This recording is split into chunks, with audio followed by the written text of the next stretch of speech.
तो बच्चों मैं आप लोगों से आज बात करने जा रहा हूँ about the chapter rectification of errors. तो ये रेक्टिफिकेशन ऑफ एरर्स होता क्या है बच्चों? देखिए क्या होता है कि जब हम अपना जर्नल बनाते हैं, बाद में लेजर बनाते हैं, जो वेरियस सब्सिडरी बुक्स में रिकॉर्डिंग करा करते हैं, बाद में लेजर पोस्टिंग भी किया करते हैं। तो इस दौरान हमसे कई तरह के एरर हो सकते हैं वाइल डूइंग दीज थिंग्स।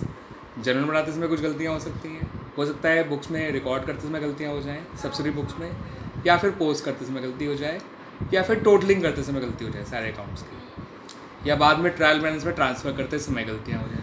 ठीक है बच्चों, तो एरर्स का मतलब होता है गलतियाँ।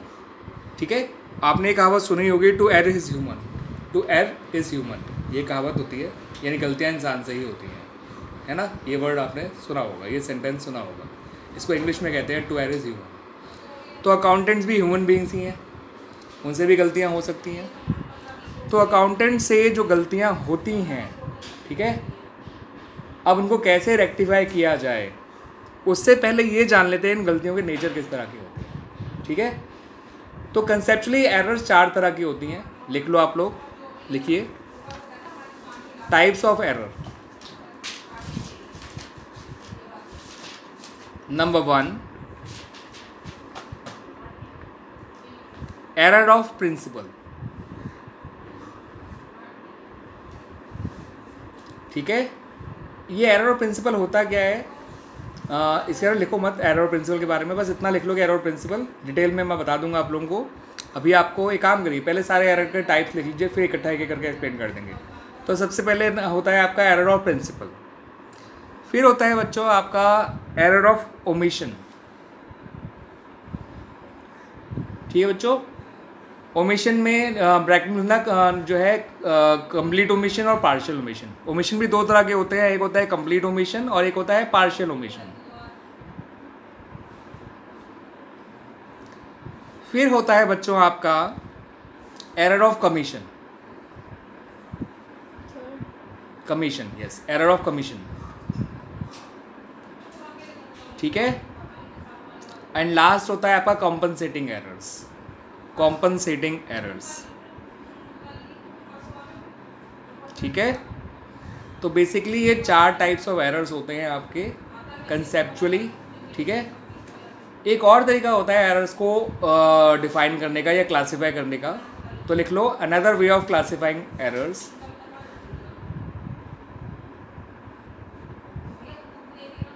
Number 1, two side errors, and number 2, one sided errors. Number 1, two sided errors और number 2, one sided errors. Two sided errors वो एरर्स होती हैं जिनकी वजह से ट्रायल बैलेंस मैच कर जाता है, यानी ट्रायल बैलेंस पे कोई फ़र्क नहीं पड़ता। ठीक है ना, ये 2-साइडेड 1-साइडेड जो है वो ट्रायल बैलेंस को ध्यान में रख के बनाई गई हैं एरर्स। 2-साइडेड एरर्स वो एरर्स होती हैं जिनकी वजह से ट्रायल बैलेंस मैच कर जाता है, यानी ट्रायल बैलेंस के एग्रीमेंट पे कोई फ़र्क नहीं पड़ता। 1-साइडेड एरर्स वो एरर्स होती हैं जिनकी वजह से ट्रायल बैलेंस मैच नहीं करता। कोई ना कोई एक साइड ट्रायल बैलेंस की ज़्यादा होगी, या डेबिट साइड ज़्यादा होगी या फिर क्रेडिट साइड ज़्यादा होगी। ठीक है, तो खैर वो तो अलग बात हो गया। पहले जो मैंने आपको कंसेप्चुअली एरर्स बताए थे उनके बारे में एक एक करके बात करेंगे। Number 1 is error of principle, सैद्धांतिक गलतियाँ। सैद्धांतिक गलतियाँ, ठीक है, यानी कि कंसेप्चुअल मिस्टेक्स। वो कैसी? जैसे कि आप जानते हैं परचेज ऑफ गुड्स और परचेज ऑफ एसेट्स में फ़र्क होता है ना। परचेज ऑफ गुड्स अगर कैश में होगी तो कैश बुक में रिकॉर्ड की जाएगी, क्रेडिट में होगी तो परचेज बुक में रिकॉर्ड की जाएगी, है ना। लेकिन जो परचेज ऑफ फर्नीचर है, क्या वो परचेज बुक में रिकॉर्ड करना चाहिए? कैश बुक तो हो सकता है रिकॉर्ड, अगर वो कैश परचेज है तो कैश में रिकॉर्ड हो सकता है। लेकिन अगर आप क्रेडिट परचेज ऑफ फर्नीचर को परचेज बुक में रिकॉर्ड कर लोगे ये सोचते हुए कि आपने गुड्स ही तो परचेज कर रहे हैं, तो क्या ये सही है?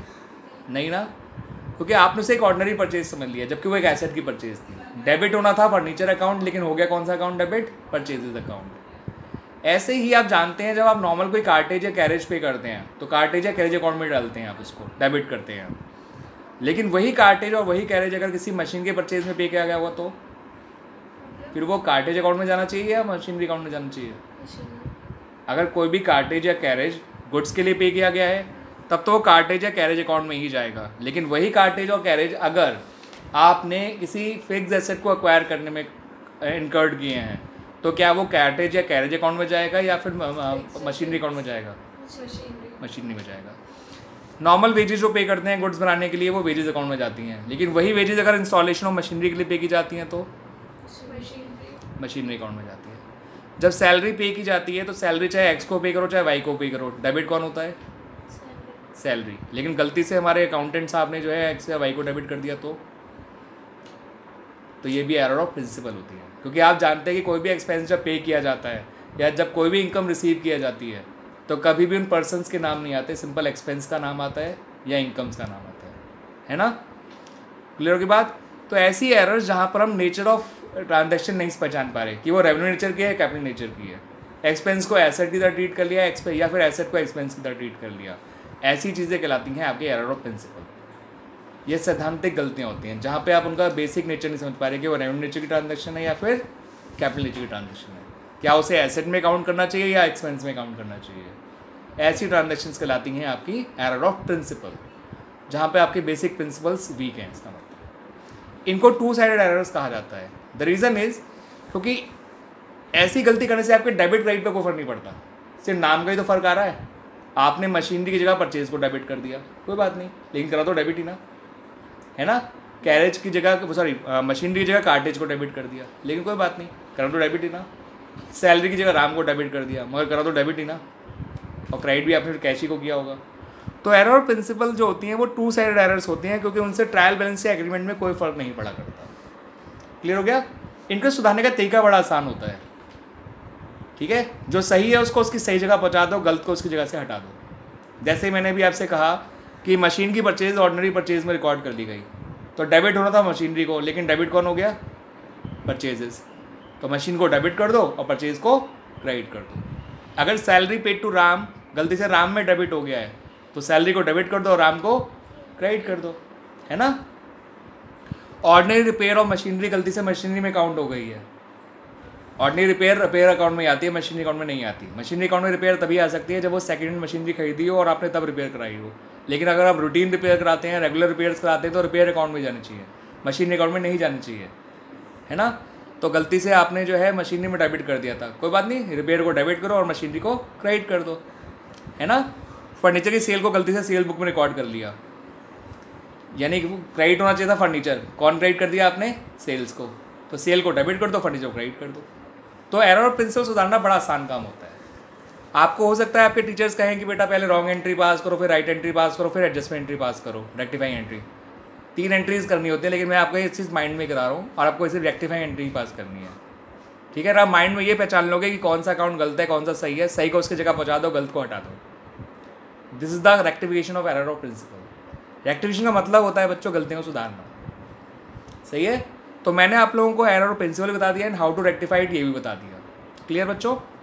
अब बात करते हैं हम लोग एरर ऑफ ओमिशन की। ओमिशन माना होता है भूलना, ठीक है?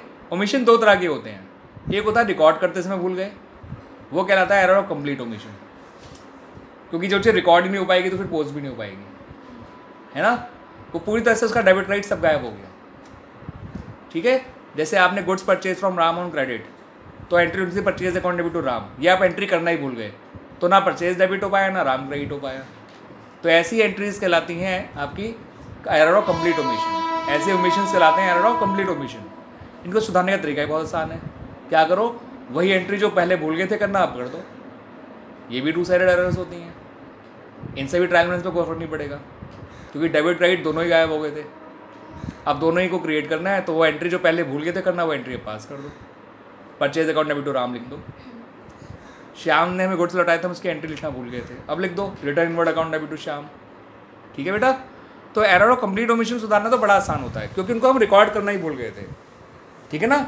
Original books of original entry में रिकॉर्ड करना ही भूल गए थे, यानी जर्नल में या सब्सिडरी बुक्स में रिकॉर्ड करना ही भूल गए थे, जिसकी वजह से वो एरर हो गई। और उनको सुधारने का तरीका होता है उन एंट्रीज़ को दोबारा पास कर दीजिए, तो आपका एरर ऑफ कंप्लीट ओमिशन सुधर जाएगा। अब बात करते हैं बच्चों एरर ऑफ पार्शियल ओमिशन की। तो ये पार्शियल ओमिशन क्या होता है?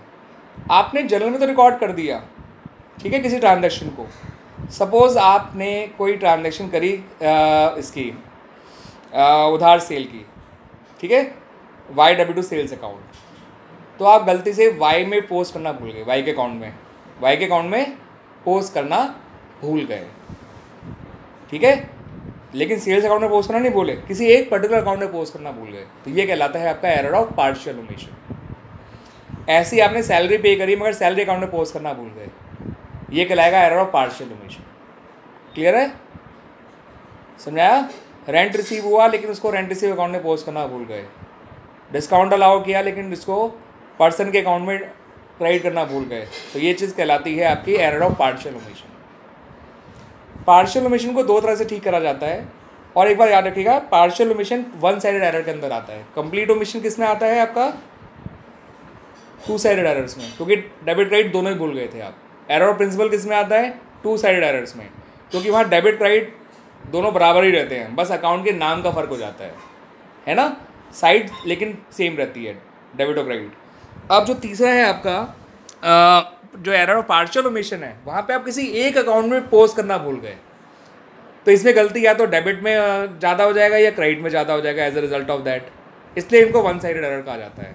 तो जो भी एरर ऑफ पार्शियल ओमिशन होती है इनको वन साइडेड एरर्स कहा जाता है। इनको रेक्टिफाई दो तरह से किया जाता है बच्चों। इसमें ये देखना होता है कि क्या ये गलतियाँ ट्रायल बैलेंस बनने से पहले हुई हैं या ट्रायल बैलेंस बनने के मतलब डिटेक्ट कब हुई हैं, हुई तो पहले ही होंगी, इनका डिटेक्शन कब हुआ है, इनको आपने पकड़ा कब है, ठीक है ना, अब आपकी नज़र इन पे कब गई है। तो अगर ट्रायल बैलेंस बनने से पहले ही चले गई इन पे नज़र, तो उनके अकाउंट में ही जाके ठीक कर देंगे, ठीक है। अगर नहीं पोस्ट हुआ तो आप पोस्ट कर देंगे ट्रायल बैलेंस से पहले उनके अकाउंट में जाके, उन लेजर अकाउंट में जाके। जैसे आपने वाई को सेल करा तो वाई के यहाँ पोस्ट करना भूल गए थे, तो आप कर देंगे by omission of posted amount posted earlier, है ना, ठीक है।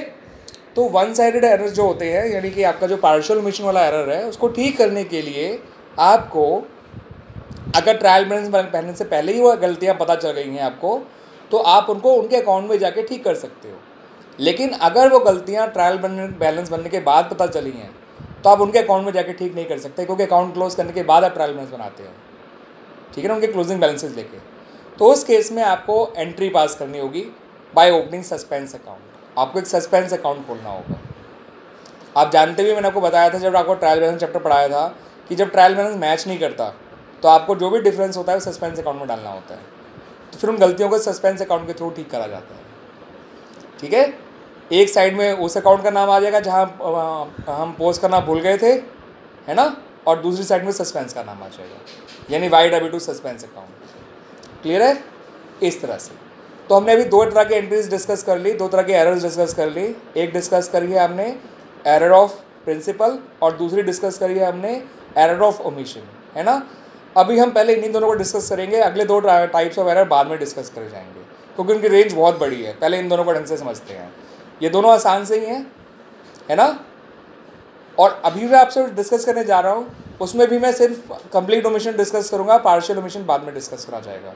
तो अभी हम लोग जो डिस्कस करेंगे वो करेंगे एरर ऑफ प्रिंसिपल से related sums and error of complete omission से related examples from our book TS Grewal edition 2020।